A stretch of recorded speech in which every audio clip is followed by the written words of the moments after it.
Oh, udah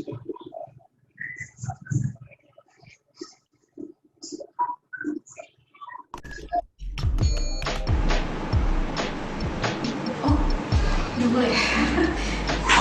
Halo, nama saya Rani. Saya salah satu researcher di Pusat Neuroscience Hamka. Keseharian saya di sini sebagai operator EEG dan juga mengolah data hasil rekamannya. Kalau untuk di sini saya menggunakan EEG 32 channel, tapi ya masing-masing penelitian menggunakan jumlah elektroda yang berbeda-beda sih. Jadi ya sesuai kebutuhan aja. Lalu untuk pengolahannya sendiri, kebetulan saya lagi mengolah data. Ini contohnya kalau yang untuk kondisi adiksi dan non-adiksi, ini saya lagi ngebersihin datanya dari artefak-artefak. Nah, kita di sini menggunakannya Neural Guide dan Neurostar. Paling ya gitu ya keseharian saya. Paling oke, makasih.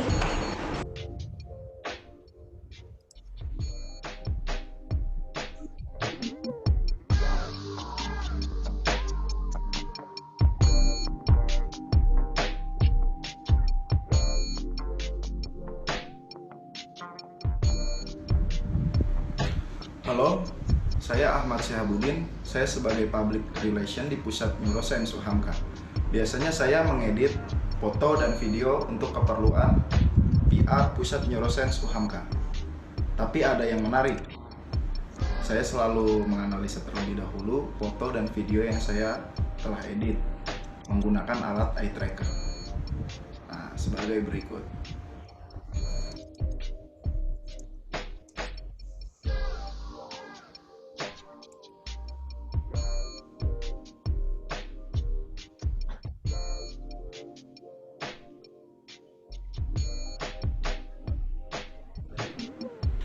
Well guys, itu semua adalah kegiatan kita di Pusat Neuroscience UHAMKA.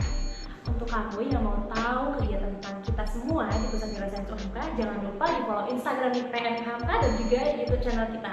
Ikutin vlog kita terus ya. See you!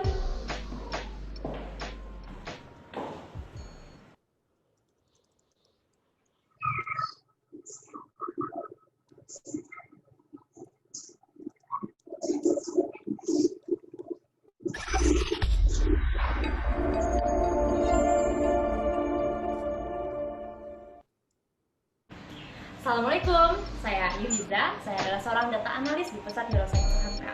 Nah, teman-teman semua, mau tahu kegiatan kita sehari-hari di sini? Ikutin yuk!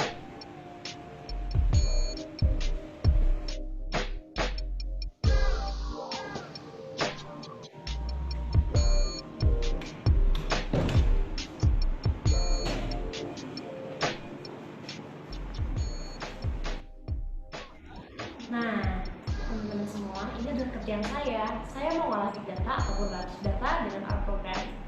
Nah, saya di sini sedang menganalisa tentang George Floyd di media sosial. Dan ternyata, tada, inilah hasilnya. Nah, rekan-rekan semua, teman-temanku semua, nah kalian mau tahu apa aja kegiatan yang lainnya? Yuk simak.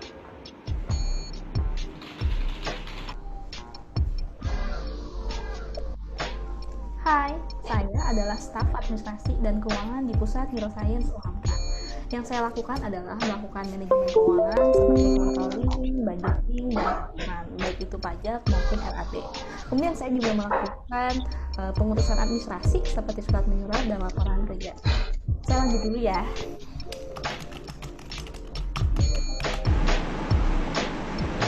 Oh, udah boleh. Halo, nama saya Rani. Saya salah satu researcher di Pusat Neuroscience Hamka. Keseharian saya di sini sebagai operator EEG dan juga mengolah data hasil rekamannya.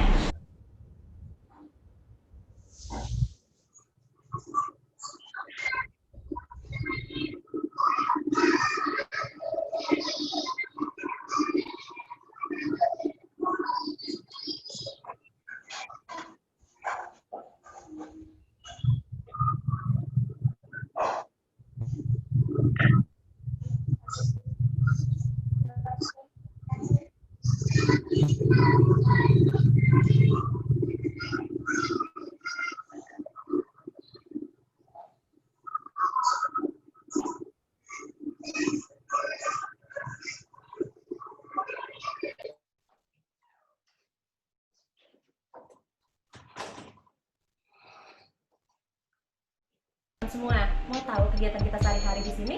Ikutin yuk!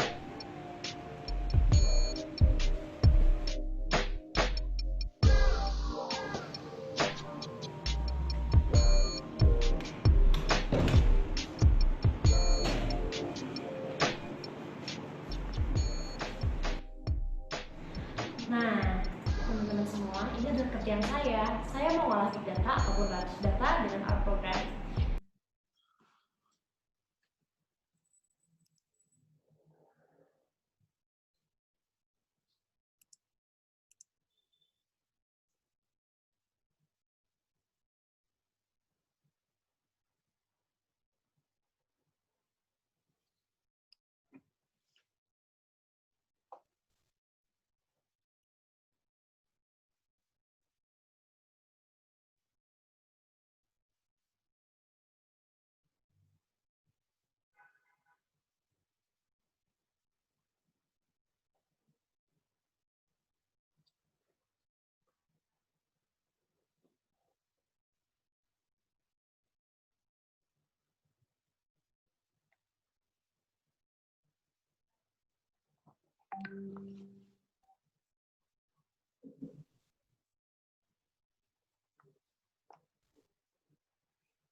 Assalamualaikum warahmatullahi wabarakatuh.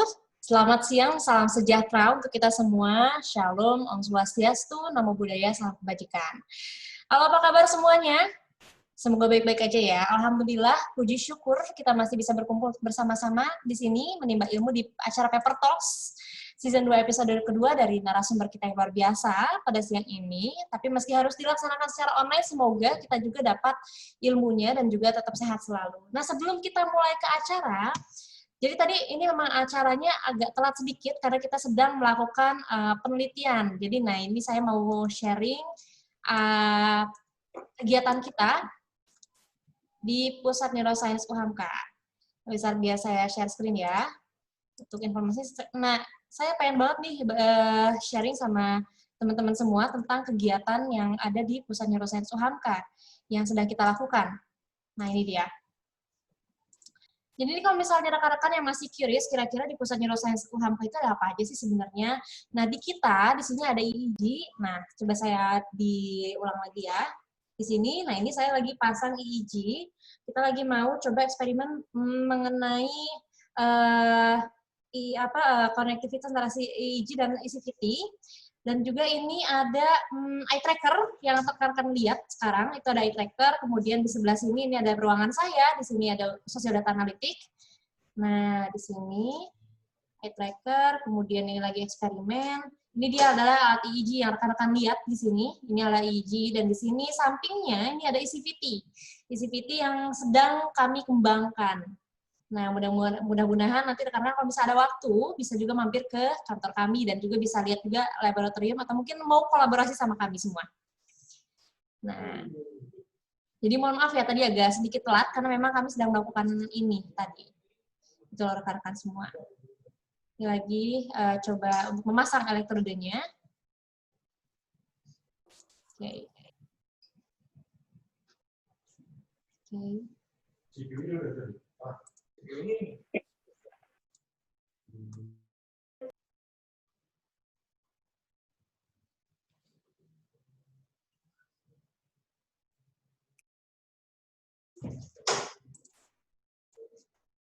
Nah, rekan-rekan semua, jadi itu kegiatan yang sedang kita lakukan di Pusat Neuroscience UHAMKA. Nah, kebetulan di sini juga sudah ada Dr. Etni ya. Pak Galang sudah bersama kami kah? Belum ya, belum ya. Baik. Jadi memang acara, untuk rekan-rekan yang baru bergabung, acara ini merupakan acara persembahan dari Pusat Neuroscience UHAMKA sebagai bentuk apresiasi terhadap ilmuwan Indonesia. Jadi Paper Talks ini adalah acara yang memang membahas paper penelitian yang sudah terbit di jurnal internasional, yang membahas mengenai hal-hal terkait dengan neuroscience. Dan selama 1,5 jam ke depan, saya Hiza, selaku researcher dari Pusat Neuroscience UHAMKA, akan menemani rekan-rekan semua dalam acara yang sangat menarik ini. Paper Talks pada siang hari ini mengangkat paper berjudul Measuring Intuition, Non-Conscious Emotional Information Boosts Decision Accuracy and Confidence. Dari Psychological Science 2016. Nah, sebagai informasi ya, paper ini pernah menjadi the 10 best articles of the year in Human Behavior Research Emotion 2016. Keren ya. Dan narasumber kita pada hari ini juga keren banget nih. Mungkin belum hadir ya. Nah, di sini kita sudah sama Dr. Etni. Dr. Etni, kira-kira mau sharing nggak Dr. Etni tadi yang apa kita lakukan? Kira-kira risetnya mau jadi seperti apa, Dokter? Iya, oke. Terima kasih banyak, Faye. Assalamualaikum warahmatullahi wabarakatuh. Memang kita sekarang sedang menunggu narasumber kita, Pak Galang, dari Universitas Gadjah Mada. Insya Allah beliau akan segera bergabung bersama kita. Jadi rekan-rekan semua, video yang tadi kawan-kawan telah lihat, beberapa instrumen yang ada di Pusat Neuroscience UHAMKA, di ruang riset itu kami memiliki elektroencephalografi, ada neurofeedback, ada human eye tracker, dan kita juga mengembangkan brain electrical capacitance volume tomography dengan rekan kita dari Citek Labs. Faye, Ya. saat saya sudah berbicara, Pak Galang sudah masuk, langsung kita oper lagi ya ke Faye ya. Oke, makasih banyak Dokter. Maaf saya terlambat. Iya, gak apa-apa Galang. Nah, rekan-rekan semua, narasumber pada hari ini merupakan seorang kepala laboratorium di Mind, Brain, and Behavior-nya UGM.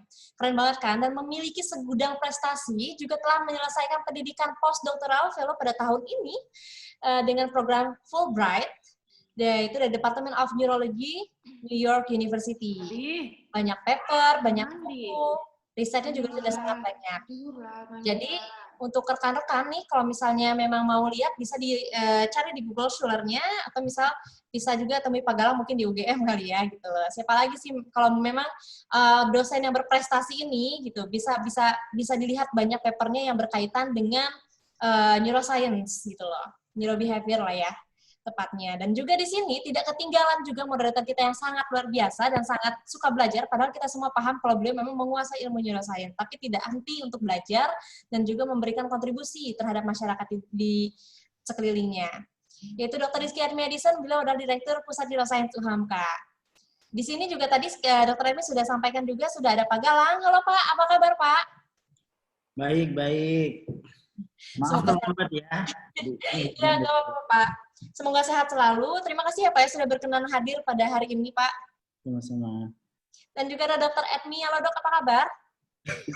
Alhamdulillah baik, Faye. Beda ruangan. Ya, semoga sehat ya Dok ya. Lagi sibuk masih bisa menyempatkan. Terima kasih banyak, appreciate. Tanpa perlu berpanjang lebar lagi rekan-rekan, langsung saja saya akan mulai diskusi kita dan pemaparan yang keren dan menarik ini. Dr. Etni, stage is yours. Oke, terima kasih banyak, Faye. Saya ulang lagi kali ya. Bismillahirrahmanirrahim. Assalamualaikum warahmatullahi wabarakatuh. Rekan-rekan sekalian yang saya hormati, selamat datang kembali di acara kami di Paper Talks. Di episode keberapa udah lupa kita, Faye ya. Yang jelas kita memasuki tahun keempat sebetulnya. Di Talks kedua, season 2, episode kedua. Ya. Neuro Insight tahun keempat, Paper Talks tahun kedua, di episode kedua. Ini menarik ini. Peserta narasumber kita kali ini juga berasal dari Universitas Gadjah Mada, Pak Galang PhD. Sebelumnya juga di episode di tahun pertama, salah seorang narasumber kita juga dari UGM, Pak Sunu Wibirama. Nah, sekarang kita kehadiran satu peneliti lagi yang luar biasa, dosen, namanya Pak Galang Lufityanto. Tadi juga host kita sudah memaparkan, beliau adalah PhD di bidang Cognitive Neuroscience dari the University of New South Wales. Ini menarik sekali nih. Kalau saya PhD-nya di neurosurgery Pak Galang. Kalau Pak Galang betul nih yang betul-betul di cognitive neuroscience-nya.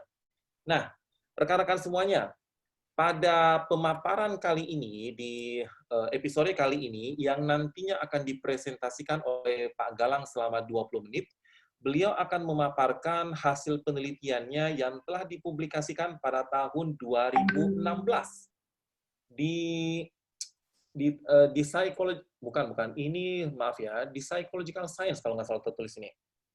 Judulnya adalah Measuring Intuition, Non-Conscious Emotional Information Boosts Decision Accuracy and Confidence.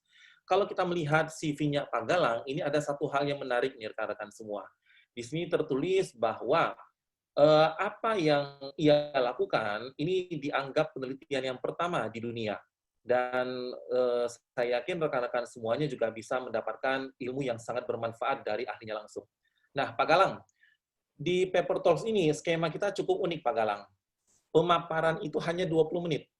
Menjelaskan secara jitu seperti apa risetnya, bagaimana dilakukan, dan nantinya lebih banyak diskusinya, Pak Galang. Okay. Diskusi kita itu akan berlangsung selama 30 menit. Dan memang tujuan utama dari Paper Talks ini adalah bagaimana agar para audiens betul-betul bisa belajar langsung dari first author atau koresponden author terkait penelitian yang sudah dipublikasikan. Jadi kalau di kampus-kampus ada yang namanya coaching klinik atau segala macam, ya Paper Talks ini semi-seminya lah. Mudah-mudahan apa yang dipaparkan oleh Pak Galang akan menambah wawasan bagi para akademisi yang juga menjadi audiens kita kali ini. Nah, Pak Galang, waktu dan tempat kami persilakan. Silakan Pak Galang. Baik, terima kasih Dr. Admin. Jadi terima kasih sudah diundang di UHAMKA ini. Saya akan sharing penelitian yang menjadi, ini penelitian saya dulu ketika S3. Jadi memang selama 3,5 tahun saya bisa menerbitkan satu paper ini di Psychological Science, dan cukup banyak yang meminati artikel saya karena ini memang di beberapa ulasan di website dan di beberapa platform online disebut sebagai yang pertama menemukan mekanisme tentang intuisi, gitu ya. Nah, saya harap teman-teman sudah membaca artikel saya, dan ini saya coba akan mengelaborasikan dengan temuan-temuan yang terbaru, gitu ya, terkait dengan intuisi. Saya akan share screen. Nah, karena waktunya 20 menit, saya tidak akan memaparkan semuanya, gitu ya. Cuma nanti untuk PowerPoint PDF ini bisa di-share ke peserta. Jadi jika ada pertanyaan dan sebagainya, nanti bisa kita lanjut baik dalam pertemuan kali ini ataupun secara online di email, gitu ya. Nah, saya akan membahas tentang fenomena intuisi. Nah, di sini paper saya bicara tentang intuisi adalah sebuah konsep yang kemudian selama ini sudah ada banyak sekali popular belief terkait dengan intuisi, tetapi selama ini yang diukur dari intuisi adalah persepsi subjektif bahwa kita adalah intuitive thinker. Tapi tentang intuisi itu apa belum pernah ditemukan sebelumnya, hanya berdasarkan pada belief. Nah, di sini saya menemukan bahwa fenomena intuisi ini adalah non-conscious emotional information yang kemudian akan meningkatkan akurasi pada pengambilan keputusan dan juga pada level kepercayaan dia dalam pengambilan keputusan. Jadi di sini kita akan bicara tentang metakognisi juga.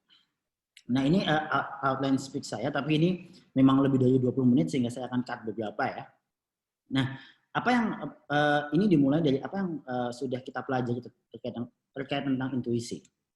Jadi intuisi itu sendiri dulu ketika saya meneliti ini, saya sempat frustasi gitu, karena belum ada yang meneliti tentang intuisi, dan bahkan sebenarnya penelitian saya ini adalah proses intuisi itu sendiri, karena memang belum pernah ada yang meneliti dan ini barangnya bisa diteliti apa enggak, ya. Dan ketika saya bertanya kepada beberapa orang, mereka mengatakan gimana caranya untuk mengukur intuisi. Nah, saya mulai dengan literatur review untuk melihat sebenarnya apa sih karakteristik dari intuisi. Ketika kemudian definisi dari intuisi sudah ada dan karakteristik sudah ada, kita hanya perlu untuk memunculkan paradigma penelitian yang bisa menggambarkan karakteristik dan juga apa yang orang-orang pikirkan tentang intuisi. Nah, ini saya melihat dari beberapa literatur, istilah mekanisme intuisi ini sudah ada sejak zaman dulu sebenarnya. Socrates mengatakan bahwa intuisi itu adalah sesuatu kayak suara hati, ya, suara hati yang kemudian mendahului, yang berusaha untuk mengatakan sesuatu pada dirinya ketika dia akan melakukan kesalahan. Nah, kemudian intuisi juga disebut sebagai divine source, ya, yang tidak punya detail, artinya sesuatu yang tidak bisa dilogika, tapi cukup bisa menjadi prediktor dalam pengambilan keputusan. Dan memang kemudian intuisi ini konteksnya adalah dalam pengambilan keputusan. Nah, kemudian intuisi ini juga beberapa literatur menyebutkan sering dikontraskan dengan logika. Jadi kalau pengambilan keputusan rasional, itu lawannya pengambilan keputusan intuitif. Nah, ini beberapa hal yang kemudian saya coba untuk pahami apa yang beredar di literatur terdahulu. Nah, kemudian dari keilmuan psikologi, intuisi itu meskipun belum diketahui itu apa, mekanismenya seperti apa, sudah banyak dipasarkan gitu ya. Sudah banyak digunakan dalam penelitian, contohnya dengan tes ada MBTI, itu yang menggunakan prinsipnya Jung, ya, dan dia menggunakan intuisi dalam ranah psikologi kepribadian. Nah, kemudian saya mencoba untuk menggali secara fenomenologi, intuisi itu apa? Nah, intuisi ini digambarkan di sini pada konteks pemadam kebakaran. Ini Klein et al. 1986. Dia mencontohkan situasinya seperti ini. Jadi ini terjadinya di Chicago. Jadi tim pemadam kebakaran masuk ke dalam sebuah apartemen yang terbakar. Dan saat itu kemudian ketika dia masuk ke ruangan itu, si kaptennya langsung bilang, ayo keluar dari ruangan ini. Kayaknya berbahaya di ruangan ini. Dan saat itu si anggota-anggotanya merasa kayaknya biasa-biasa aja kok nggak ada sinyal-sinyal bahaya. Tapi si kapten itu merasa ada sesuatu yang aneh di sini sehingga kemudian dia meminta anggotanya untuk keluar dari apartemen itu. Dan ketika mereka kemudian keluar dari apartemen itu, selang beberapa saat apartemen itu longsor ke bawah. Nah, bayangkan kalau si tim pemadam kebakaran itu masih ada di unit itu, pasti akan menelan banyak korban. Nah, saat itu kemudian si Klein ini adalah psikolog, ya, dia melakukan wawancara, kok bisa si kapten itu bisa mengambil keputusan tapi dia tidak tahu bagaimana, kenapa dia memerintahkan atau apa alasan dia kok bisa memerintahkan anggota-anggotanya keluar dari apartemen itu. Ketika ditanya dengan wawancara, dia hanya menyebutkan bahwa ini situasinya aneh sekali. Ini panasnya benar-benar sangat panas dan panasnya itu rasanya aneh, tidak seperti kebiasaan. Yang kapten itu sering untuk ke lokasi ke lokasi kebakaran dan kemudian merasa ini sesuatu yang aneh. Karena aneh itu dia kemudian memerintahkan untuk semua timnya keluar. Dan kemudian ketika kepolisian detektif investigasi datang ke lokasi itu, dia menemukan bahwa keanehan itu kemudian terjawab. Bahwa keanehan panas yang sangat-sangat berlebihan itu karena sebenarnya yang penyebab kebakaran itu ada di basement. Di basement apartemen itu adalah tangki air. Jadi tangki air itu kayak direbus gitu ya. Bayangkan kita ada di atas panci yang sedang direbus dan memang panasnya benar-benar panas yang menyengat, yang nggak enak. Dan itu kemudian ditangkap oleh si kapten itu sebagai sesuatu yang aneh, sesuatu yang tidak bisa diprediksi sehingga dia memutuskan untuk menyelamatkan diri. Nah, ini kemudian yang menjadi salah satu esensi di sini bahwa intuisi sesuatu yang berasal dari suara hati apapun itu meskipun tidak bisa dijelaskan secara logika, itu bisa untuk menyelamatkan hidup orang. Nah, sejak saat itu kemudian intuisi disebut sebagai sebuah produk dari proses yang tidak disadari. Kenapa disebut tidak disadari? Karena kita tidak tahu logika apa yang membangun pengambilan keputusan itu. Dan kemudian relatif memiliki nilai-nilai emosional, karena di sini ada proses emosional.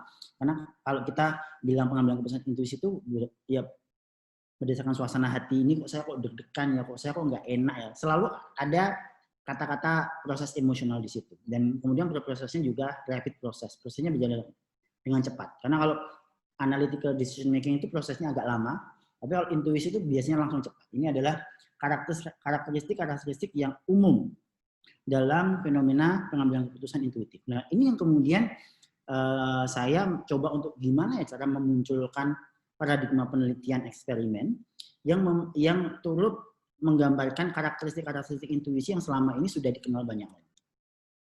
Nah, ini saya lewati saja. Nah, kemudian saya melihat beberapa literatur terdahulu, meskipun literatur terdahulu tidak menyebutkan ini sebagai intuisi, tetapi saya mendapatkan sebuah insight bahwa ada proses fisiologi yang kemudian bisa menjelaskan pengambilan keputusan intuisi. Di sini adalah dengan permainan Iowa Gambling Task. Ini salah satu permainan yang cukup terkenal dalam neuroscience. Jadi kita gambling ya, apa namanya? Di sini tugas dari subjek adalah mengambil 100 kartu dari 4 tumpukan kartu yang di random. Kesannya random. Jadi subjek merasa bahwa A, B, C, D itu adalah tumpukan kartu yang di random. Mereka disuruh untuk mengambil 100 tumpukan kartu dari manapun saja. Nah, dan kalau satu kartu diambil, kadang-kadang kartu itu memberikan gain atau keuntungan, dan kadang-kadang kartu itu memberikan kerugian. Dan tujuannya adalah kita diminta untuk mengumpulkan poin sebanyak-banyaknya. Nah, ternyata tanpa sepengetahuan subjek, antara A, B, C, D itu sudah diatur. A, B itu adalah tumpukan kartu yang tidak menguntungkan, C dan D itu adalah tumpukan kartu yang menguntungkan. Jadi kalau kita misalkan mengambil 10 kartu berturut-turut dari tumpukan C, kita akan mendapatkan nilai plus. Tetapi ketika kemudian kita mengambil 10 kartu berturut-turut dari A atau B, kita akan mendapatkan nilai minusnya adalah net per 10 kartu min $250, kalau C dan D plus $250.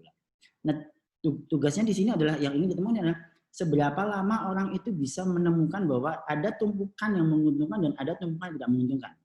Otomatis kalau dia merasa bahwa satu tumpukan itu menguntungkan, dia akan mengambil kartu itu, mengambil 100 kartu itu dari tumpukan yang menguntungkan itu. Nah, di sini ditemukan bahwa kelompok subjek yang normal, subjek populasi normal, itu akhirnya dalam pengambilan kartu ke-21 dia menemukan pola itu dan akhirnya dia hanya mengambil kartu dari tumpukan yang menguntungkan. Nah, ini yang kemudian disebut sebagai deciding advantageously from unconsciousness. Nah, dan ini kemudian dibandingkan dengan kelompok subjek yang memiliki kerusakan pada amigdala. Ini kerusakan pada bagian otak yang mengatur tentang emosi. Ini mereka tidak bisa memberikan hasil yang sama, dan juga pada kelompok subjek yang mengalami kerusakan di ventromedial prefrontal cortex, mereka pun juga tidak bisa memberikan hasil yang sama. Dan ini kemudian oleh peneliti disebut sebagai orang-orang yang memiliki kerusakan bagian otak terkait dengan emotional proses dan pengambilan keputusan emosional tidak diuntungkan dalam permainan ini karena dia tidak menunjukkan ada anticipatory skin conductance response. Jadi ketika kita tanya ke orang-orang yang populasi normal, dia bilang bahwa saat saya akan mengambil tumpukan kartu yang tidak menguntungkan itu ada sinyal emosional yang kemudian membuat dia itu tidak melakukannya. Ini yang kemudian sinyal emosional itu yang kemudian disebut mereka sebagai suara hati mereka yang mencegah mereka untuk mengambil keputusan yang tidak menyenangkan. Nah, kemudian apa yang saya pahami dari situ ada ternyata proses emosional fisiologis itu bisa mempengaruhi pengambilan keputusan kita. Nah, kemudian tantangannya adalah sekarang proses emosional itu bisa dilakukan, dicari paradigmanya. Tapi bagaimana cara untuk memunculkan paradigma sesuatu yang tidak disadari? Bagaimana cara untuk menciptakan paradigma penelitian mengukur sesuatu yang tidak disadari? Nah, beberapa penelitian itu menggunakan vignette ya, atau cerita, dan kemudian orang disuruh membaca dan kemudian akan ditanya. Nah, penelitian itu mengatakan bahwa ketika orang itu tidak bisa menceritakan kembali cerita itu, maka orang itu tidak sadar. Yang bagi saya itu sesuatu yang agak membingungkan karena kita bagaimana cara kita membedakan antara unconscious dan forgetting. Karena mungkin dia conscious ketika dia membaca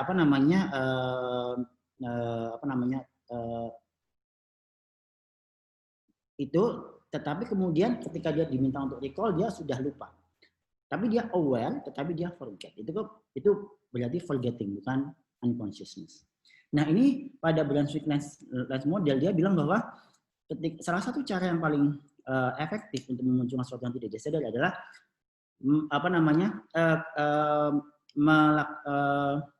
mencegah orang itu sadar pada level perseptual.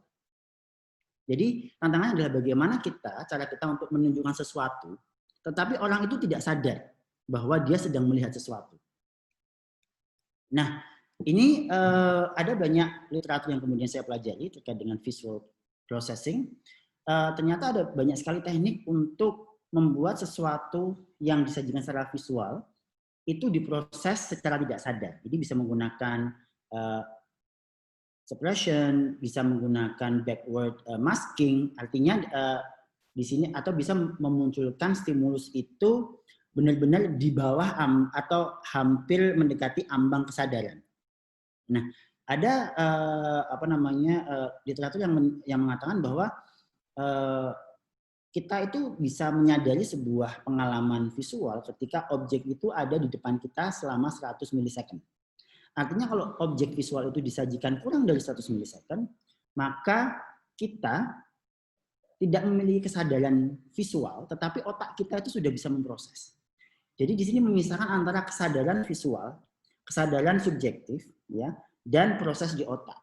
Ketika proses di otak itu cepat, informasi yang cepat itu sudah bisa masuk di otak, tetapi kita perlu waktu untuk memproses secara sadar. Artinya kemudian proses di otak lebih cepat daripada kita menyadari stimulus itu. Nah, di sini studi menunjukkan bahwa ketika kita menunjukkan sebuah objek dalam waktu kurang dari 100 milisecond dan kemudian ditutup dengan masking, orang tidak akan bisa menyadari gambar itu. Di sini contoh misalnya saya menunjukkan gambar ular, langsung saya masking. Ini kalau penyajiannya kurang dari 100 milisecond, orang tidak akan menyadari bahwa dia tadi melihat ular. Tapi otak itu sudah langsung sudah bisa melihat karena memang kemudian pemrosesan emosional itu sangat lebih cepat daripada informasi kognitif. Nah, kemudian saya menggunakan paradigma yang namanya adalah binocular reverie. Nah, di sini sebagai gambaran, ya, saya menggunakan teknik suppressing visual stimulus. Nah, kalau Anda melihat foto di bawah ini, kemudian kalau kita melihat dengan dua mata, itu kita kan melihat gambaran orang sedang bermain voli, mungkin ini di pantai gitu ya. Tapi kalau misalkan mata kiri kita diberikan gambar bola dan mata kanan diberikan gambar wajah, pengalaman visual kita akan berbeda. Pengalaman visual kita, apa yang kita laporkan, apa yang kita sadari pengalaman visual itu adalah gambar bola, kemudian akan berganti gambar wajah manusia, kemudian akan berganti wajah bola lagi. Ini ada reverie dari input visual mata kiri dan mata kanan. Selama ini kita kan kalau dalam normalnya kita kan memandang pemandangan di depan itu dengan dua mata terbuka ya, sehingga tidak ada konflik. Tetapi kita bisa memunculkan paradigma itu di laboratorium di mana kita hanya menyajikan mata kiri kita dengan gambar A, mata kanan kita dengan gambar B, kemudian visual perception kita akan diganti-ganti antara A, B, A, B, A, B. Dan itu saya menggunakan prinsip itu dalam memunculkan stimulus itu tidak disadari. Nah, di sini adalah fenomena binocular reverie. Jadi tadi ketika gambar mata kiri dan mata kanan itu disajikan dan berbeda, akan terjadi konflik pengalaman visual. Tapi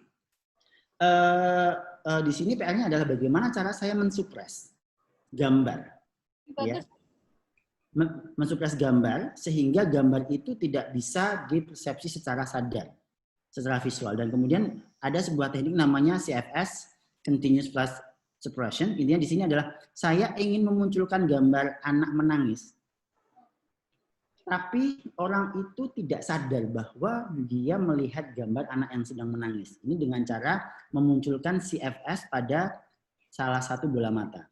Jadi di sini mata kiri diberikan gambar anak yang menangis, mata kanan diberikan gambar CFS images. Dan CFS image ini adalah di sini contohnya adalah bangun-bangun geometris yang sangat kontras sehingga dia selalu mengalahkan gambar yang ada di mata yang non-dominan. Sehingga kemudian yang kita tangkap dalam persepsi sadar kita adalah selalu gambar geografis ini. Tetapi ingat bahwa otak kita tetap menangkap gambar non-dominan karena ini ada di mata kiri yang kemudian akan diproses di bagian otak. Tetapi kesadaran kita tidak sadar bahwa kita tadi melihat mata kiri kita, sehingga apa yang masuk ke otak kita dan apa yang kita sadari itu adalah hal yang berbeda. Dan cara ini sudah banyak digunakan oleh penelitian-penelitian sebelumnya, dan dengan cara ini mereka bisa memunculkan perasaan-perasaan emosional tertentu, tetapi kemudian ketika mereka ditanyain, tadi kalian lihat gambar apa, mereka tidak bisa menjawab. Tapi mereka ketika dilihat dari amigdala, dari proses di limbic system itu terjadi perubahan aktivitas di limbic system, tapi mereka tidak bisa menjelaskan mereka tadi melihat apa karena gambar itu sudah di-suppress out of awareness. Nah, apa yang kemudian saya gunakan dalam proses pengambilan keputusan ini, saya menggunakan titik-titik yang disebut sebagai random dot motions. Jadi saya menunjukkan kepada subjek itu serangkaian titik-titik ya. Katakanlah dalam satu area ini ada 100 titik. Di sini ada 2 macam titik. Titik yang bergerak secara koheren, ke kanan dan ke kiri, ya, dan titik yang bergerak secara random. Nah, tugas dia adalah menentukan titik ini bergerak ke arah kanan atau bergerak ke arah kiri. Jadi tugas ini bisa disesuaikan level kesulitannya. Semakin sulit adalah ketika dalam tugas ini semakin banyak titik yang bergerak ke arah random. Jadi kalau 100 titik itu bergerak ke segala arah, orang akan susah untuk menentukan titik itu ke kanan apa ke kiri. Tapi kalau dari 100 soal itu, 100-100-nya bergerak ke kanan semua atau ke kiri semua akan memudahkan kita dalam menjawab. Nah, kemudian saya menggabungkan antara prinsip tadi, bagaimana cara memunculkan gambar emosional yang harus disadari, karena saya percaya bahwa intuisi ini terkait dengan proses emosional, tetapi saya juga harus punya paradigma pengambilan keputusan, yaitu adalah pengambilan keputusan dengan menggunakan random dot motion ini. Nah, yang kemudian saya lakukan di studi 1 adalah seperti yang digambar sebelah kanan ini. Saya menyajikan 2 gambar yang berada di ini gambar yang di sebelah kiri ini adalah gambar yang masuk ke mata kiri, dan gambar sebelah kanan ini adalah masuk ke mata kanan. Dan masing-masing bola mata itu ada melihat 2 objek. Yang pertama adalah titik-titik yang bergerak dan tugas dia adalah menentukan titik itu bergerak ke kanan atau ke kiri. Tapi kemudian di samping sebelah kirinya ada gambar emosional yang kemudian saya suppress out of awareness. Ya. Dan ini hanya diberikan selama 400 milisecond. Kemudian setelah 400 milisecond, gambar itu dimunculkan, kemudian delayed, dan kemudian pada respon window ini up to 2 detik, partisipan diminta untuk menentukan titik-titik ini tadi itu bergerak ke arah kanan apa bergerak ke arah kiri. Nah, kemudian mereka diminta setelah menjawab kanan atau kiri, mereka diminta untuk merating seberapa yakin Anda bahwa jawaban Anda benar. Nah, itu kemudian ada intertrial stimulus. Nah, dalam gambar emosional, ini saya menggunakan 9 gambar emosional positif dan 9 gambar emosional yang negatif. Ya. Dan dalam kondisi yang eksperimen, saya menggunakan gambar emosional itu utuh. Jadi ada gambar ular, ada gambar ini tergantung negatif dan positifnya. Untuk kontrol, saya gunakan face scramble ya. Jadi gambar yang utuh ini saya scramble, sehingga saya tetap mempertahankan efek kontras, brightness, low visual features dari gambar itu, yang hilang hanya konten emosionalnya. Jadi di sini sebenarnya semua warnanya saya bikin sepia juga, sehingga nggak ada kontras perbedaan warna antara gambar satu dengan gambar yang lainnya. Nah, kemudian kuncinya di sini bahwa ada aspek contingency atau asosiasi antara jenis emosi dengan pergerakan titik. Jadi ketika gambar sebelah kiri itu adalah gambar emosional yang negatif, maka sebenarnya titik itu bergerak ke arah kanan. Dan ini ada proses asosiasi yang dimunculkan pada trial eksperimen di awal-awal, sehingga subjek itu bisa untuk belajar untuk mengasosiasikan antara gambar emosional dengan arah titik. Jadi ketika misalkan titiknya kita bikin random sekalipun, ketika dia sudah tahu bahwa asosiasi setiap ada gambar negatif titik bergerak ke arah kanan, maka dia akan bisa dengan akan bisa menggunakan informasi emosional ini dalam pengambilan keputusan tentang titik-titik itu. Tapi ingat bahwa di sini gambar emosional itu kita suppress ya, sehingga kemudian dia tidak benar-benar bisa untuk mengatakan oh ini gambar negatif, gambar ular dengan titik, tetapi kemudian dia bisa mengaitkan dengan apa yang dia rasakan ketika dia melihat gambar itu yang disuppress itu dengan arah titik. Dan ini memang kemudian cara kita untuk memunculkan paradigma dalam intuisi itu. Dan sebaliknya, setiap gambar positif itu tidak bergerak ke arah kiri. Nah, ini prosesnya seperti ini. Kita ada dua objek dan kita menggunakan aparatus kaca yang khusus sehingga mata kanan hanya bisa melihat ke kanan, mata kiri hanya bisa melihat ke arah ini saja. Dan ini kemudian akan dipadukan. Nah, hasilnya adalah ini yang merah ini adalah kondisi kontrol. Kondisi di mana partisipan itu diberikan titik-titik dan di sampingnya adalah gambar emosional yang sudah diacak sehingga kehilangan konten emosional. X-axis di sini adalah coherence level dot. Jadi semakin tinggi coherence level itu semakin mudah tugasnya. Makanya asumsinya semakin mudah tugasnya akurasinya akan naik, ya kan? Dan ini bisa dilogika, semakin dia gampang, ini ada 64%, berarti ada 64 titik yang bergerak ke kiri atau ke kanan dan ada 36 titik yang bergerak random. Ini berarti lebih mudah daripada 8%, di mana hanya 8 titik dari 100 titik yang bergerak ke arah kanan atau kiri. Nah, di sini terlihat bahwa ini adalah kondisi kontrol. Namun ketika kemudian kita berikan kondisi emosional yang intact, di mana gambar emosionalnya itu tidak diacak, ada peningkatan yang signifikan. Ini kita within subject ya. Bahwa ketika kemudian diberikan gambar yang intact, gambar emosional yang memang gambarnya utuh, orang bisa mengaitkan gambar itu meskipun itu di-suppress out of awareness dengan arah gerakan titik. Dan di sini kita melihat bahwa kenaikan dari akurasi itu sangat signifikan pada tugas-tugas yang susah. Di sini kalau nggak salah ada 6%, 11%, dan 17% itu adalah tugas-tugas yang susah. Semakin banyak titik yang koheren, ya, semakin perbedaan antara kondisi emosional dan scramble itu semakin kecil, sehingga di sini tidak ada perbedaan, sehingga kekuatan dari suppressed emotional information itu tidak muncul pada titik-titik atau pada tugas-tugas yang mudah. Dan itu masuk akal bahwa kalau memang dalam pengambilan keputusan itu kita mudah, informasinya ada banyak dan kita bisa ada probabilitas banyak, kita tidak usah menggunakan intuisi pun bisa, kita menggunakan keputusan rasional. Tapi ketika kita dalam pengambilan keputusan tidak memiliki informasi yang cukup untuk pengambilan keputusan, maka kita harus mencari informasi lain, yaitu informasi emosional. Nah, ini kemudian dari confidence rating juga gambar kondisi yang emosional ini, dia lebih pede dalam menjawab ketimbang kondisi scramble. Ini juga menunjukkan bahwa kita bisa rely on our feeling ya untuk kemudian mengambil keputusan.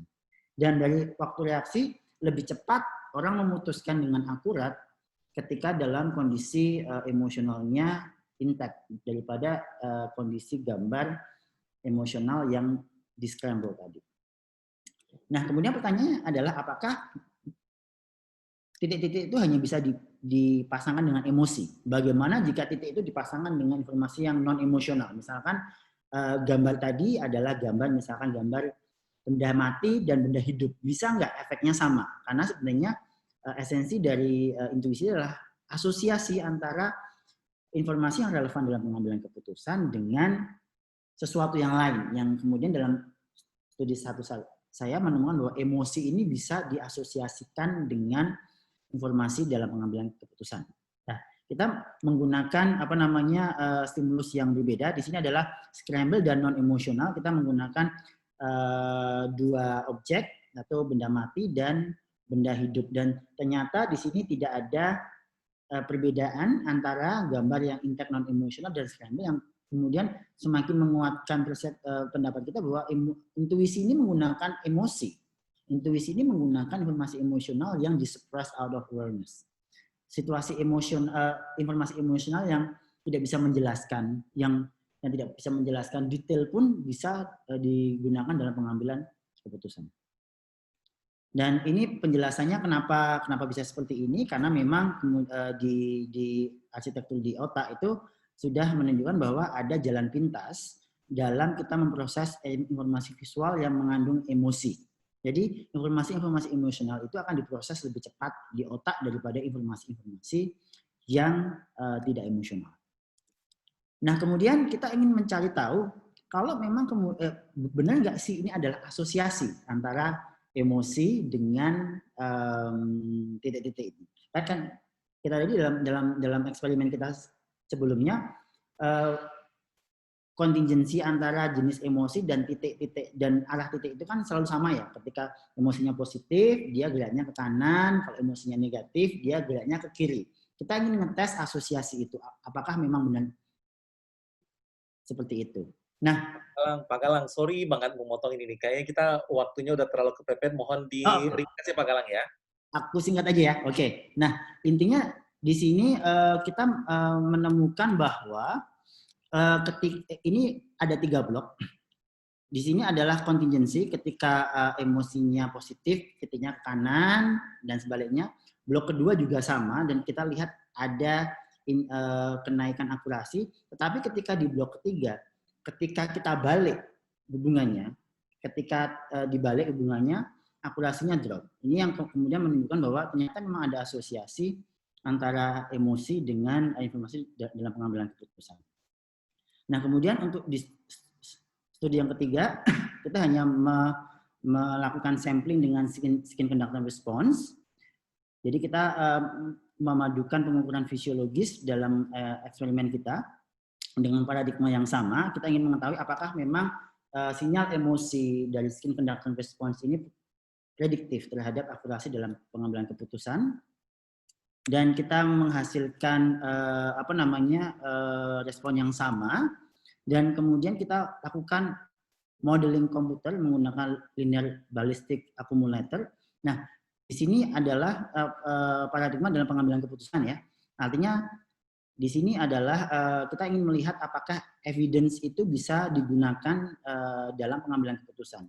Dan kita data dari kita,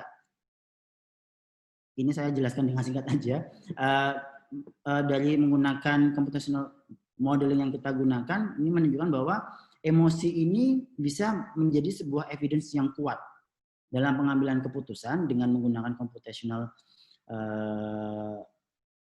modeling dibandingkan dengan kondisi yang kontrol atau kondisi emosi yang di-scramble. Dan data kami menunjukkan bahwa intuisi ini berperan sekitar 10-15% terhadap akurasi pengambilan keputusan. Baik, itu mungkin sebagai penutup, kami menemukan bahwa intuisi ini membutuhkan proses emosional ya, input emosional ya, yang terkait dengan pengalaman di masa lalu. Karena di dalam eksperimen kita, subjek itu melakukan asosiasi antara jenis emosi dengan arah gerakan titik. Ya. Dan kemudian kita melihat bahwa intuitive decision is not more powerful than rational thought. Jadi ketika ada orang yang mengatakan bahwa intuisi itu sangat-sangat powerful, ya sebenarnya dia akan lebih powerful dari pengambilan keputusan rasional ketika evidence yang ada itu tidak cukup dalam pengambilan keputusan. Tetapi ketika kemudian evidence yang ada dalam pengambilan keputusan itu sudah cukup, maka sebaiknya kita tetap menggunakan rational decision. Baik, itu saja Mas Edmi. Ini mohon maaf saya menyingkat-nyingkat, tapi kalau misalkan Bapak Ibu membaca paper dari saya, insya Allah bisa memahaminya lebih komprehensif lagi. Terima kasih, waktu saya kembalikan ke Dr. Edmi. Baik, terima kasih banyak Pak Galang atas penelitian dan publikasinya yang begitu luar biasa. Saya yakin ini diberi waktu 2 jam juga sebetulnya nggak cukup. Cuman memang waktu kita yang sangat terbatas ini Pak Galang. Sementara pertanyaan sudah begitu banyak. Nah, sebelum kita mulai, saya coba kembalikan dulu kepada host kita, Faye. Gimana, Faye? Ada yang mau dipaparkan dulu, Faye? Oke, baik. Terima kasih Dr. Edmi. Keren sekali Pak Galang memaparkan penelitiannya mengenai intuisi. Ini sangat menarik karena berkaitan dengan pengambilan keputusan. Pengambilan keputusan itu tidak pernah kita lewatkan dalam kehidupan sehari-hari. Nah, rekan-rekan semua, waktunya untuk pertanyaan. Seperti biasa sudah pernah kan, kalau misalnya rekan-rekan pernah mengikuti paper talks, serangkaian paper talks-nya, sekarang adalah waktunya untuk diskusi. Jadi, di sini adalah Dr. Edmi akan pilih 3 pertanyaan yang kontekstual, kemudian bagi partisipan, silakan bertanya lewat kolom chat dengan format nama institusi dan juga pertanyaannya. Jadi bagi rekan-rekan yang belum mute audionya, silakan di-mute dulu untuk kelancaran acara kita. Saya akan ulang lagi, untuk mau bertanya, silakan ketik di kolom chat nama _institusi _pertanyaan. Begitu saya Dr. Edmi, silakan saya kembalikan lagi ke Dr. Edmi. Oke, terima kasih banyak, Faye. Pak Galang, sebelum kita oper kepada audiens, pertanyaan-pertanyaan, saya ada mau nanya satu dulu nih ke Pak Galang gitu loh.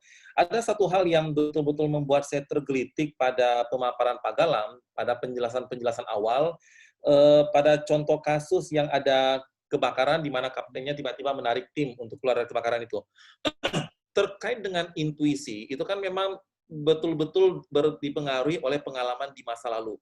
Ini berbeda halnya seperti trolley problem atau footbridge dilemma, di mana kasus yang akan menimpa itu memang udah nampak di mata gitu loh. Sedangkan intuisi kan tidak nampak di mata, hanya berdasarkan pengalaman-pengalaman saja. Dan memang benar pada saat membandingkan antara mereka yang otaknya normal dengan yang amigdalanya sudah rusak, sementara amigdala kan bagian dari sistem limbic sangat dekat dengan pusat memori, jadi mungkin bisa menangkap bagaimana hubungan-hubungannya secara garis besar. Cuman yang menjadi pertanyaannya begini Pak Galang, saat Pak Galang melakukan penelitian ini, apakah dalam penelitian Pak Galang juga membuat pengelompokan kriteria partisipan kah, atau gimana ya Pak Galang ya? Oke, jadi ini sebenarnya tidak ada di artikel saya, tetapi ada yang ini, tetapi sedang dikerjakan di artikel saya yang kedua.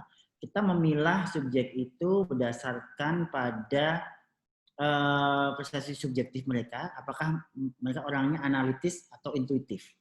Jadi kita menggunakan kuesioner namanya Rational Experiential Inventory, yang itu nanti kita gunakan untuk memilah mereka menurut pengakuan mereka sendiri, apakah mereka adalah orang yang sehari-harinya menggunakan intuisi atau menggunakan logika.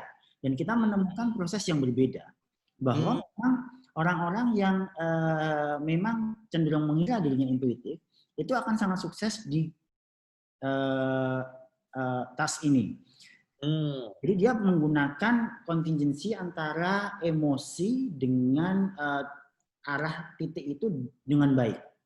Nah, orang-orang yang rasional, dia tidak akan melihat informasi emosional itu sebagai informasi yang relevan. Karena sejak awal, tugasnya adalah hanya diminta untuk menentukan titik ke kanan dan ke kiri. Sehingga ketika dia melihat ada gambar yang cerah itu dianggap sebagai distraktor.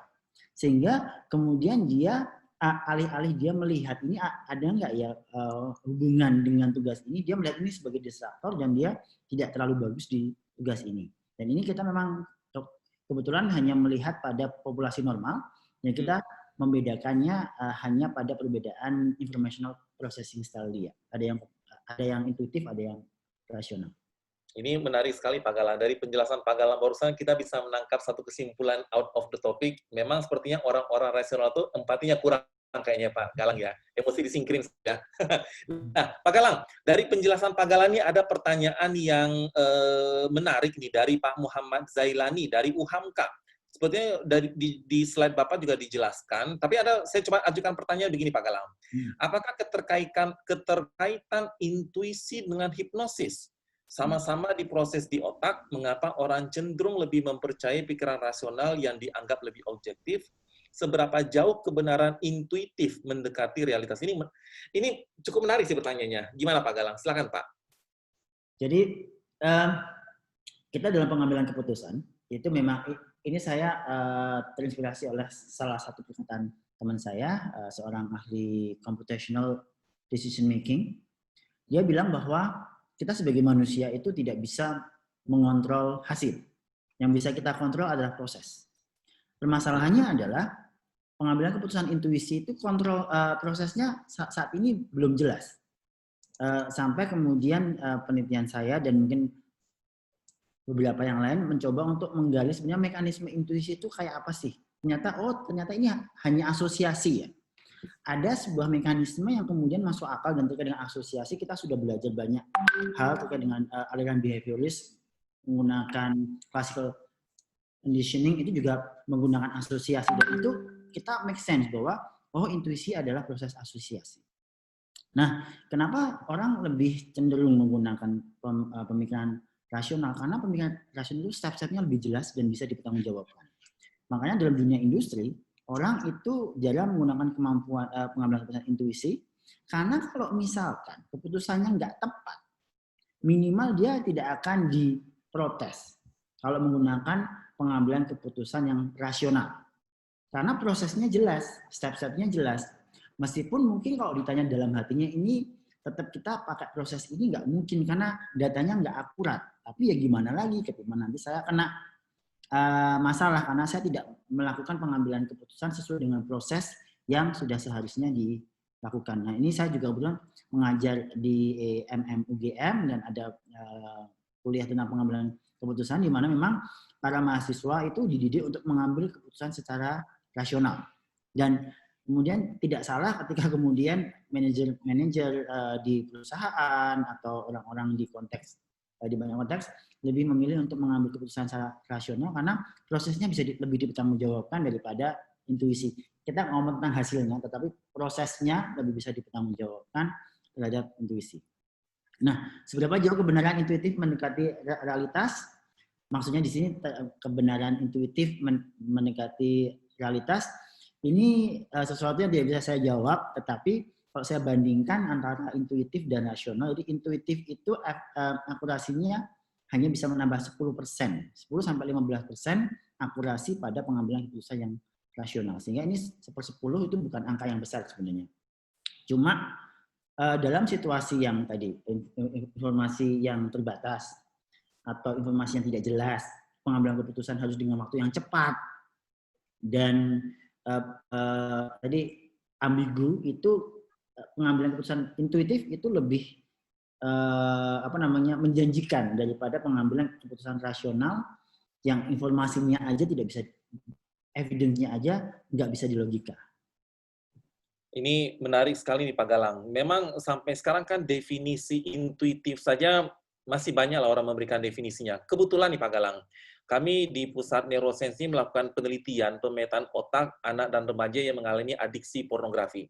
Datanya sudah ada, data-data otaknya menggunakan EEG, ada gunakan functional MRI juga, tapi kami ajukan submit publikasi, itu beberapa malah justru seringnya, udah 2 kali kami ajukan, 2 kali kena reject, dengan alasan bukan pada metodologi risetnya, tetapi pada definisi adiksi pornografinya. Nah, pengalaman Pak Galang sendiri tentang mendefinisikan intuisi, Pak Galang mensubmit, lalu di counter oleh reviewer, gimana pengalaman Pak Galang ini untuk meyakinkan para reviewer ini benar loh gitu Pak?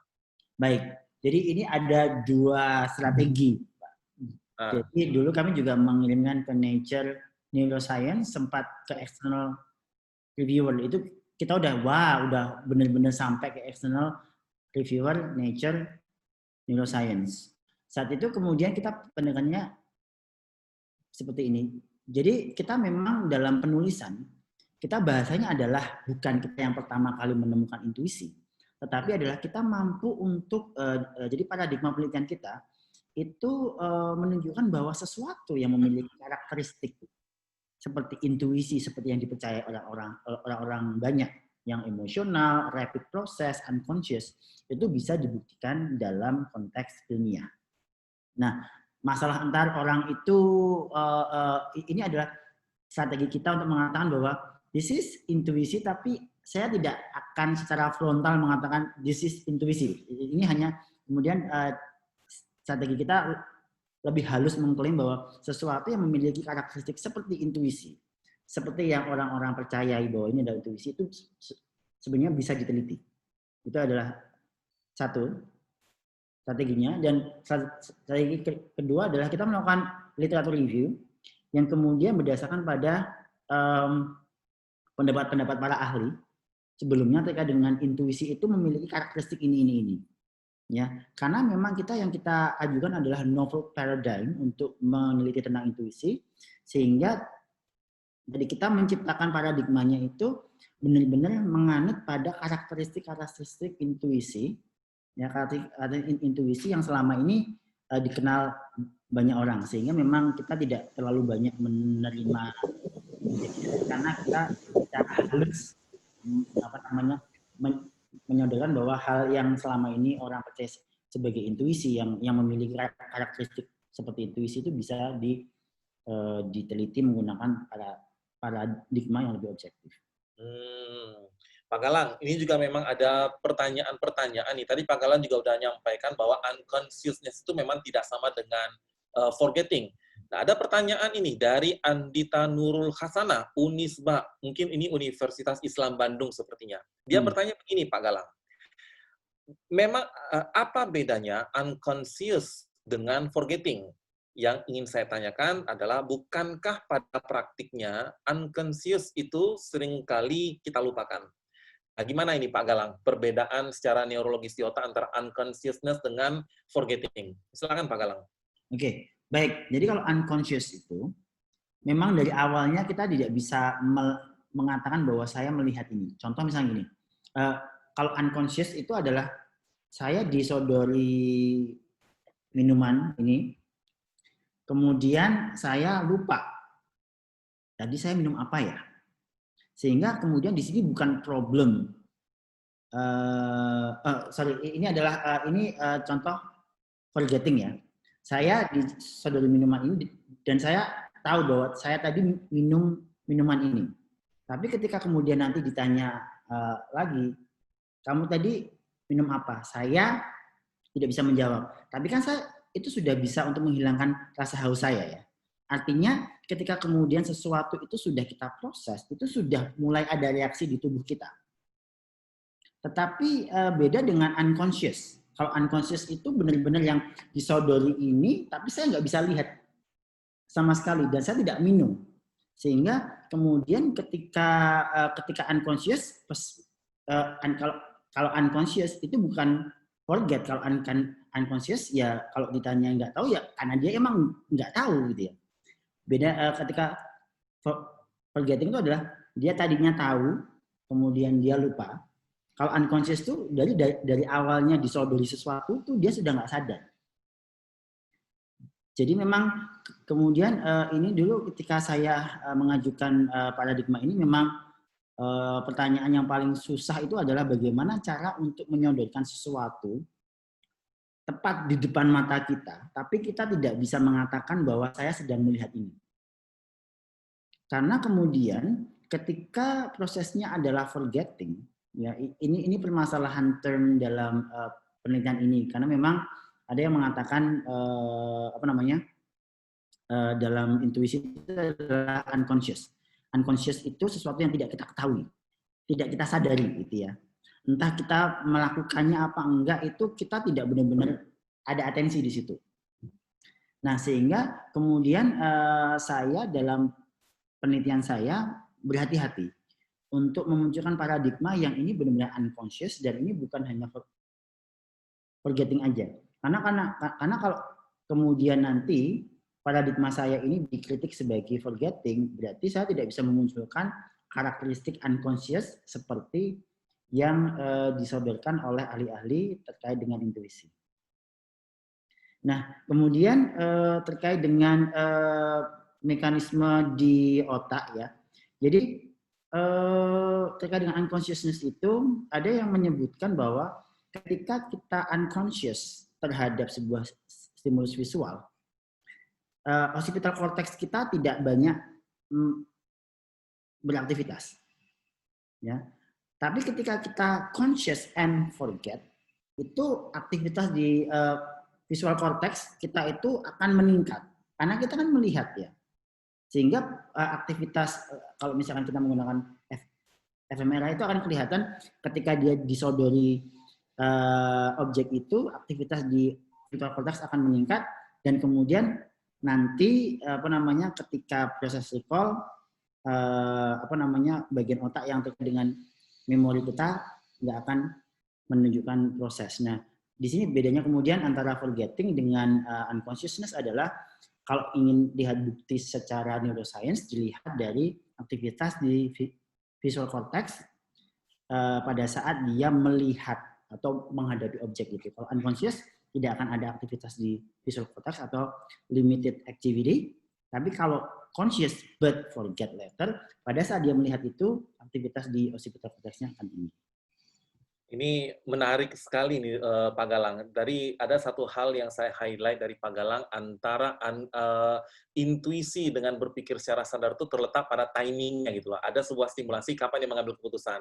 Dan memang saya yakin kita membaca buku yang sama deh kayak Pak Galang. Buku dari Daniel Kahneman itu sangat terkenal, Thinking Fast and Slow. Kayaknya kita membaca buku yang sama. Jadi antara pengambilan keputusan cepat, lambat, intuisi dengan berpikir rasional itu memang ada pada timingnya gitu loh. Mudah-mudahan kita bisa melakukan riset lebih lanjut. Nah, Pak Galang, dari peserta yang hadir di sini hampir 50 orang, dari yang mendaftar itu lebih dari setengahnya itu akademisi. 12%-nya adalah psikolog, dan kalau kita perhatikan, hampir 50% itu adalah S2. Ini sepertinya mereka-mereka yang akan melanjutkan ke pendidikan doktor, lalu yang dokter kira-kira ada 15%. Nah, yang namanya orang sekolah lah Pak Galang, itu kan butuh adanya publikasi. Jadi ingin tahu nih, pengalaman Pak Galang melakukan penelitian, lalu lakukan publikasi, itu butuh waktu berapa lama itu Pak Galang? Melakukan penelitian yang luar biasa ini, butuh waktu berapa lama? Saya dulu waktu untuk S3 tuh hampir 4 tahun memang saya kerjakan gila-gilaan itu. Menghasilkan satu paper memang di Q1. Kalau Pak Galang gimana? Gimana pengalaman di reject oleh atau di counter oleh reviewer? Silakan Pak Galang. Baik, jadi penelitian ini saya butuh waktu 2,5 tahun untuk bisa mengumpulkan 4 eksperimen untuk menulis satu artikel. Dan saat itu saya sempat menghadapi dilema itu ya, ditawari pilihan oleh supervisor saya. Kamu ingin, karena dalam benak saya adalah mendingan artikel ini, kan eksperimennya banyak tuh. Saya pecah aja dikit-dikit, kemudian jadi beberapa artikel dan mungkin nggak harus terbit di Q1 nggak apa-apa gitu ya. Tapi kemudian supervisor saya bilang bahwa mendingan kamu fokus pada satu artikel yang bagus dan itu akan menjadi dasar pijakan kamu yang kuat untuk menjadi seorang ilmuwan yang diperhitungkan di dunia. Dan akhirnya kemudian saya memilih ya udahlah nggak apa-apa lah.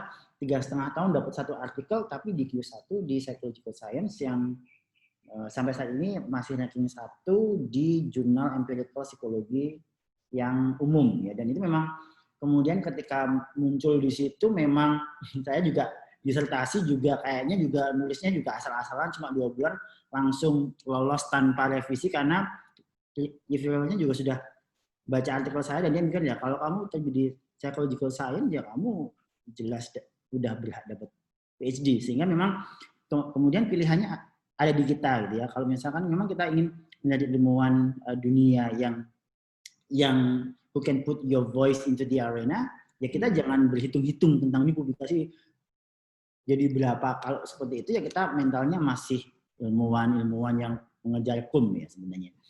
Tapi ketika kita ingin benar-benar menjadi bagian dari peneliti global dunia ini, ya kita harus benar-benar totalitas. Kalau memang artikelnya bagus ya kita memang harus di situ aiming yang paling tinggi, jurnal yang paling tinggi dan berkualitas dan impact-nya tinggi. Itu pasti akan kalau saya pikir itu akan lebih memudahkan karir kita sebagai seorang ilmuwan di masa depan. Setuju sekali nih Pak Galang. Memang kalau pengen menghasilkan penelitian berkualitas itu memang nggak mungkin 6 bulan atau cuma 1 tahun gitu loh. Dulu pengalaman saya untuk publikasi pertama waktu S3 juga tahunan itu mainnya Pak Galang. Tapi untuk disertasi lolos aja gampang kan. Kayaknya nggak ada perbaikan apapun dari saya. Yang penting artikelnya sudah terbit di Q1. Nah, ini yang sepertinya mungkin perlu menjadi pembelajaran atau contoh bagi kita ya Pak Galang ya. Kalau yang namanya penelitian, apalagi untuk S2, S3 itu ya nggak mungkin cuma waktu 6 bulan sisa sampai publikasi lolos. Itu mah kita udah tahu lah seperti apa hasil penelitiannya. Dan ini ada satu pertanyaan dari Dr. Siti Mona Amelia Lestari. Dia ini kandidat doktor ini Pak Galang. Kandidat doktor di FKUI kalau nggak salah. Mungkin kita nanti akan sering ketemu, Pak Galang. Kebetulan saya menjadi salah seorang penguji kandidat dokter di psikologi UGM. Mudah-mudahan kalau ke sana kita ketemu lagi. Nah, pertanyaan dari Dr. Mona Amelia. Jika saya tidak salah menginterpretasi, hal ini juga menjelaskan mengenai efek suasana akademik sangat mempengaruhi kemampuan lulusan kita dalam membuat keputusan dalam profesinya. Jika suasana akademik, apapun konten yang terjadi saat itu, tapi disajikan atau dipasangkan dengan adanya role model yang positif responnya, akan memberikan kemampuan mahasiswa kita dalam melatih intuisinya. Sekalipun mungkin dia secara tidak langsung saat itu berinteraksi dengan dosen-dosen. Terutama jika dibutuhkan keputusan yang erat hubungannya dengan emosi, misalnya pengambilan keputusan. Apakah kira-kira seperti itu? Mungkin ini ingin tahu deh, Pak Galang, apakah memang lingkungan itu akan mempengaruhi kemampuan intuisi seseorang? Kalau tadi kan sudah jelas ya pengalaman gitu loh, tapi kalau dengan lingkungan sekitarnya gimana itu Pak Galang? Silakan Pak. Baik. Nah, ini memang kemudian, ini saya juga pernah diwawancarai podcast waktu saya postdoc di Amerika oleh Radio Latino USA. Jadi saya dikontak, yuk wawancara dengan kami, karena dia merasa bahwa budaya Latin, Hispanik Latin itu sangat erat dengan intuisi. Karena dia banyak sekali menggunakan emosi dan lain sebagainya. Dan kemudian dia nanya, apakah memang ada pengaruh budaya terhadap kecenderungan orang itu intuitif atau tidak. Nah, memang kemudian saya juga temukan di Indonesia ini kebetulan saya akan meriset dengan salah satu konsultan SDM di Indonesia, apakah pemimpin-pemimpin kayaknya cenderung intuitif apa rasional ya, ataukah kemudian tugas-tugas yang kita atau karakteristik tugas yang ada di perusahaan-perusahaan, di industri, dan ini memang konteksnya adalah industri organisasi, itu lebih cenderung ambigu apa enggak ya? Kalau ambigu berarti pengambilan keputusan rasional itu tidak terlalu efektif. Nah, ini memang kemudian tampaknya memang ada pengaruh dari lingkungan terhadap kecenderungan kita untuk terbuka pada kemampuan pengambilan keputusan yang intuitif atau tidak. Semakin kita ini semakin kita tidak diharuskan, ini ada yang bilang bahwa kalau budaya yang sangat kompetitif itu biasanya banyak sekali menggunakan rational thinking. Tapi ketika kemudian ada budaya-budaya yang kemudian menghargai adanya emosi, empati, yang tadi emosional, itu akan memungkinkan orang-orang di tempat itu akan menggunakan kemampuan pengambilan keputusan itu. Menarik sekali nih Pak Galang. Pak Galang, waktu kita udah mepet ini. Sebelum kita oper kembali kepada host kita, Faye, ada satu yang ingin saya tanya kepada Pak Galang ini. Kita sudah tahu bahwa dalam pengambilan keputusan, sebagaimana tadi Pak Galang sampaikan, intuisi itu tidak lebih baik daripada rasionalitas. Hanya saja, sering sekali saat kita mengambil keputusan, memang informasi sering sekali tidak lengkap. Kita harus bergantung kepada intuisi. Sederhana pertanyaan saya, untuk melatih intuisi kita berbasiskan pengalaman risetnya Pak Galang, itu gimana? Nah, jadi ini saya juga sedang merancang workshop ya untuk pengambilan intuitif. Jadi memang kemudian pertama kita harus selalu melakukan refleksi terhadap pengalaman kita. Ketika kita mengambil keputusan, oh ini ternyata berhasil ya. Kita harus melihat apa yang ada dalam diri kita, apa perasaan yang ada dalam diri kita, dan ada situasi apa sih yang ada di luar sana. Nah, kadang-kadang apa yang ada dalam diri kita, ada yang ada di luar sana itu adalah informasi yang sangat-sangat berharga.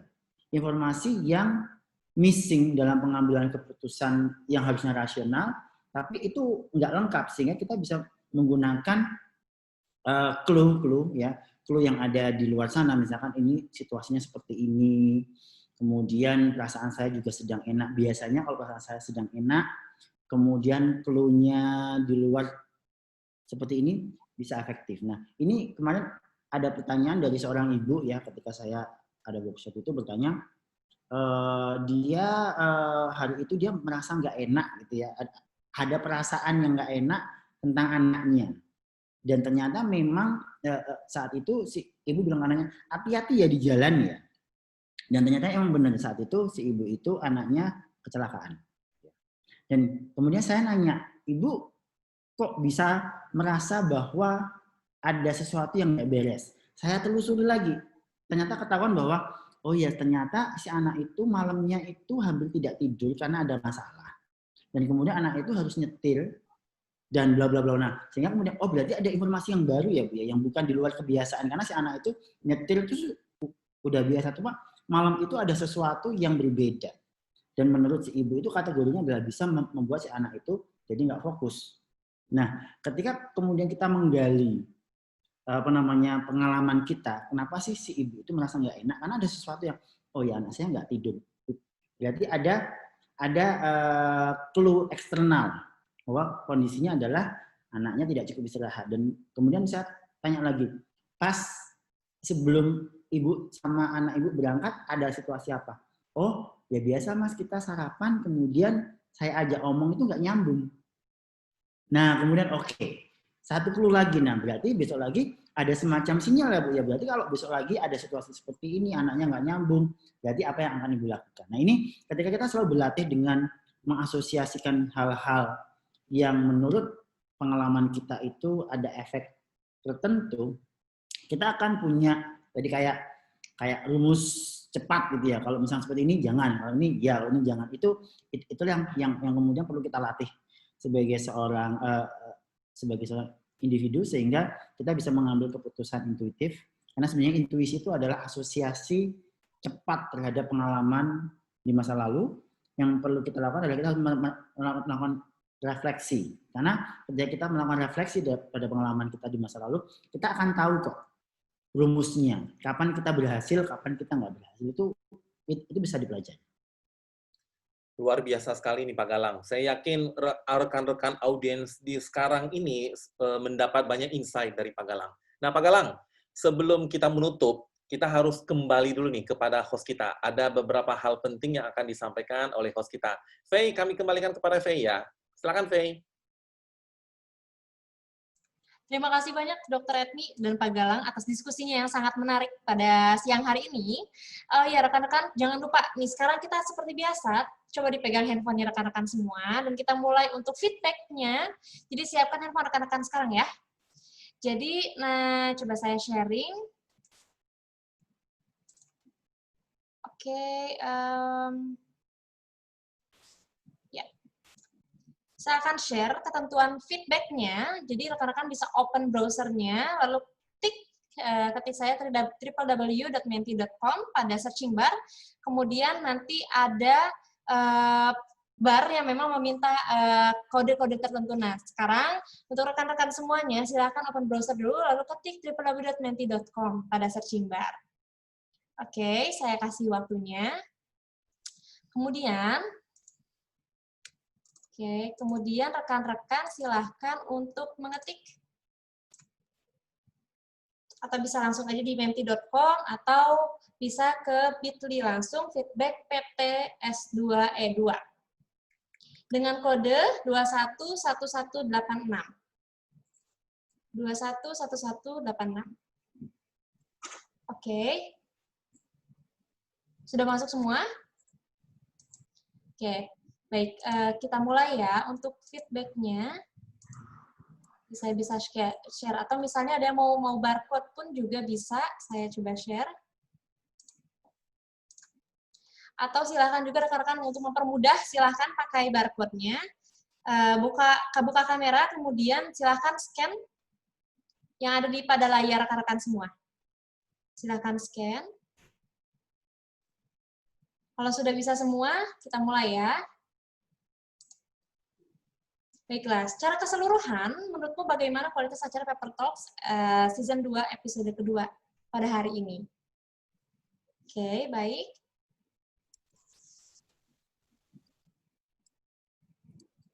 Satu hal yang menarik dari acara kita ini Pak Galang, kita ini langsung diadili oleh para audiens secara live gitu loh. Jadi ini hal-hal yang paling ditakuti oleh kita semua. Entah itu narasumber, moderator, host, panitia. Jadi betul-betul terlihat depan mata. Jadi di sidang lah kita semua nih Pak Galang. Lebih mengerikan daripada sidang disertasi. Tapi saya minta maaf kalau tadi saya sangat cepat dalam menjelaskannya, karena ini memang topik yang mungkin kompleks ya. Dan tapi harapannya kalau tadi membaca manuskrip dan juga PowerPoint dari saya, insya Allah akan lebih paham. Dan juga ada book chapter juga yang nanti saya bisa share ke Anda. Memang tujuan utama dari Paper Talks ini agar audiens mengerti tentang metodologi risetnya itu Pak Galang. Tentang metodologi riset, gimana pengalamannya publikasi, agar ini bisa menjadi contoh lah bagi rekan-rekan audiens yang notabene-nya hampir semuanya adalah akademisi gitu loh. Ya, apalagi sekarang ini kan kewajiban publikasi sudah ada Pak Galang ya. Publikasi nggak mungkin ada kalau kalau penelitian tidak ada gitu loh. Nah, penelitian yang berkualitas seperti apa? Ada juga ini satu artikel ini diterbitkan mahasiswa saya S1 padahal jadi skripsi dia di Q2 di grup Dynamic. Memang tidak di basis neuroscience tapi memang kemudian pengembangannya akan saya teliti di neuroscience. Luar biasa. Jadi yang dia lakukan satu prinsip yang saya ajarkan kepada mahasiswa bimbingan saya adalah menjadilah devil's advocate. Jadi saya tidak senang dengan penelitian yang hanya single shot study ya, harus beberapa kali eksperimen karena memang kemudian sebagai ilmuwan yang baik kita harus mampu untuk mempertanyakan hasil kita sendiri. Ya. Mempertanyakan hasil kita sendiri yang kemudian kita jawab dengan beberapa rangkaian penelitian selanjutnya sehingga memang kemudian sekarang bahasanya dalam pendekatan dalam kalau ingin terbit di jurnal yang bereputasi baik adalah ya kita harus siap dengan beberapa macam seri penelitian. Jangan cuma satu kemudian selesai gitu. Enggak, ini memang kemudian kalau memang salah satu caranya, apalagi dalam penelitian perilaku ya, itu kalau bisa adalah ada beberapa seri penelitian yang kemudian digabung dalam satu artikel. Sehingga memang kemudian tadi saya ada jangan pelit-pelit dengan memberikan data dalam artikel karena kalau memang tujuan kita adalah publish di jurnal internasional bereputasi ya memang itu adalah syarat untuk bisa terbit di sana. Luar biasa Pak Galang. Nah, di sini Pak Galang, Dr. Etni ini udah ada insight tanggapan setelah mengikuti acara nih. Bisa dilihat baik-baik, ada yang keren. Waktunya kita diperpanjang, memang waktunya singkat sekali ya tadi ya. Tercerahkan, mungkin bisa terinspirasi dengan metodenya atau misalnya mengembangkan metode lain kali di bidang psikologi atau misalnya neuroscience ataupun field lainnya yang berkaitan dengan behavior. Atau juga luar biasa menginspirasi. Ini menarik nih, tanggapannya daging semua. Lucu cara tanggapannya. Oke, keren. Oke. Masih ini banyak sekali nih. Oke, sangat baik. Waktunya kebanyakan minta diperpanjang, mungkin itu juga dievaluasi buat kita kali ya, minta diperpanjang ya dok ya. Terus ya, kalau bisa 10 jam, 10 jam. Betul. Kemudian kualitas Bapak Galang Lufitianto, MPSI, PhD sebagai narasumber. Nah, ini dia nih. Oh, resultnya. Coba. Sangat baik. Wow. Keren sekali nih.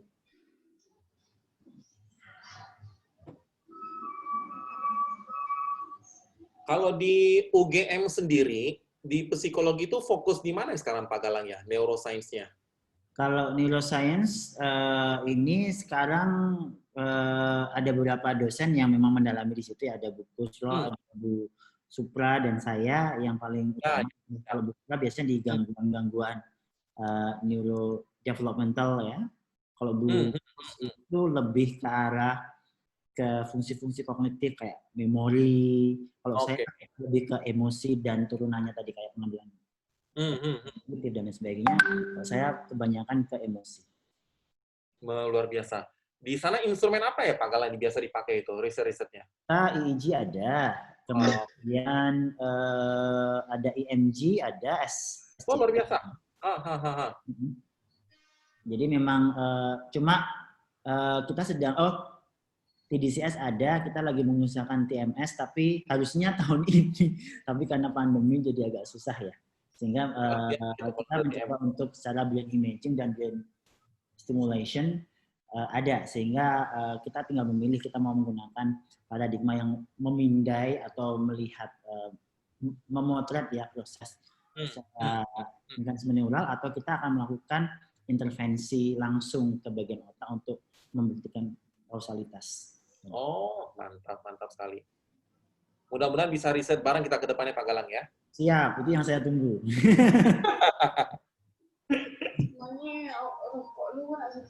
Ini ada pertanyaan yang kita tunggu-tunggu nih sebentar lagi nih. Ada. Seberapa inginkah kamu mengikuti acara Paper Talks? Nanti berarti ini sebentar lagi ada pertanyaan yang benar-benar krusial banget buat Pusat Neuroscience Uhamka.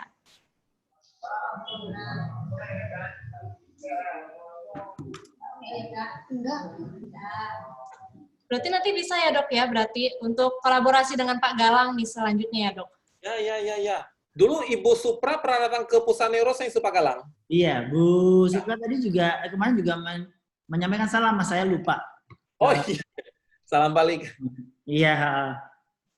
Insya Allah kalau pandemi udah berakhir ya bisa ke Jogja lah gitu loh. Saya juga bisa ke sana.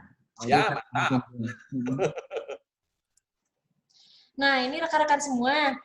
Kalau misalnya ada rekan-rekan semua yang memang terlewat, ini jangan khawatir karena kita akan terus rolling sampai dengan akhir acara. Jadi kalau ada yang belum vote atau memang belum bisa masuk, silahkan ada kesempatan sampai dengan akhir acara. Itu rekan-rekan semua. Untuk selanjutnya, untuk rekan-rekan yang menginginkan adanya sertifikat kepada acara Paper Talks kita pada hari ini, silahkan nanti bisa barcode-nya akan saya share ya di sini ya. Jika ada rekan-rekan kalau misalnya memang mau sertifikat memang disediakan oleh kami. Nanti kita akan sharing di grup juga untuk terkait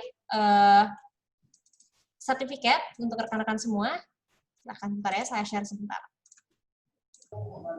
Oke, bisa diisi untuk sertifikatnya, get your certificate. Nah, di PTS 2E2 sertifikat. Itu sertifikatnya akan langsung direct masuk ke email rekan-rekan semua. Bisa scan QR code juga ini, Fe, ya?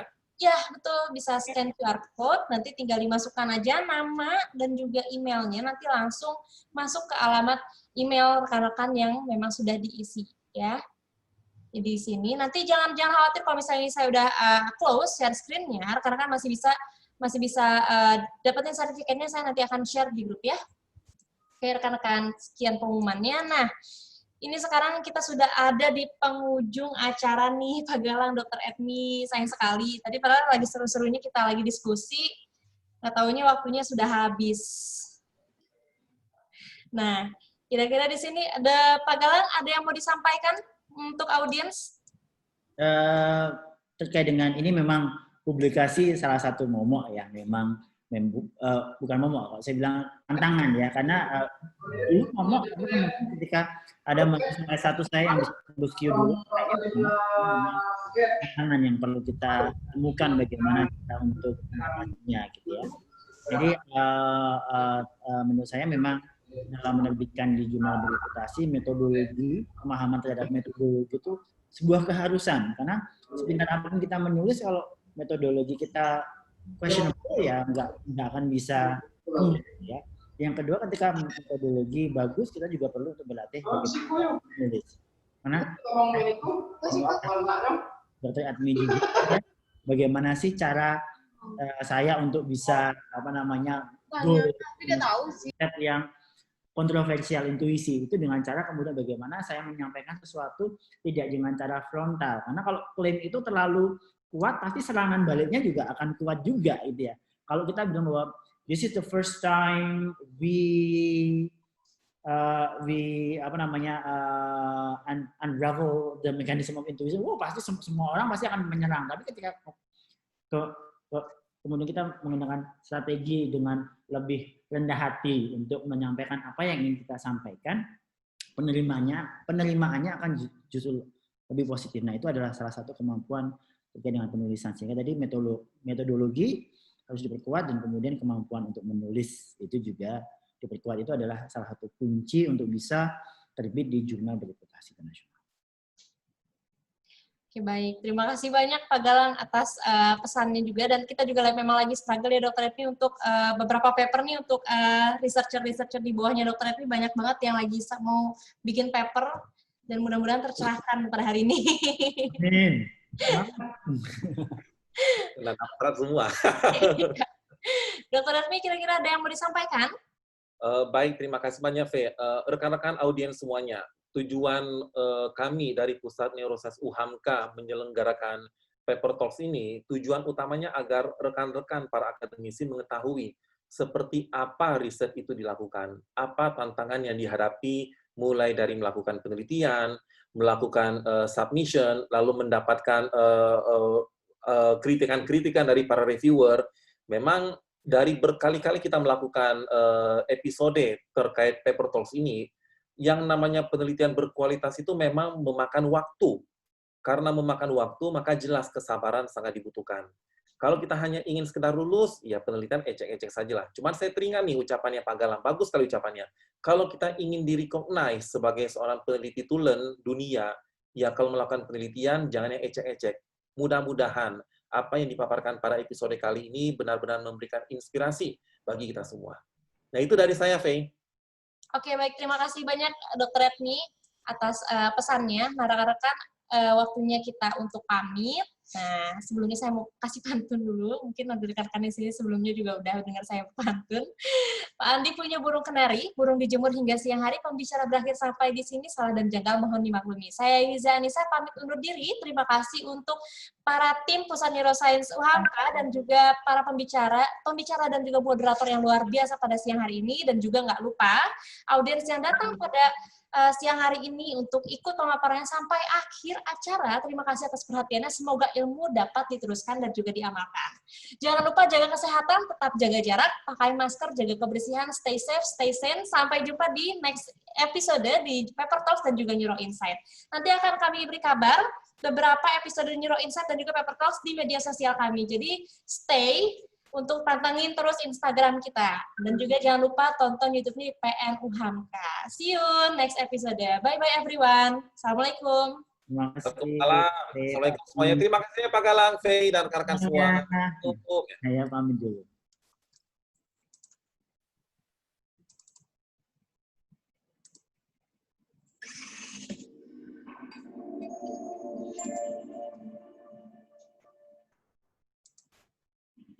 Assalamualaikum, saya Agin juga. Saya adalah seorang data analis di Pusat Neuroscience UHAMKA. Nah, teman-teman semua, mau tahu kegiatan kita sehari-hari di sini? Ikutin yuk!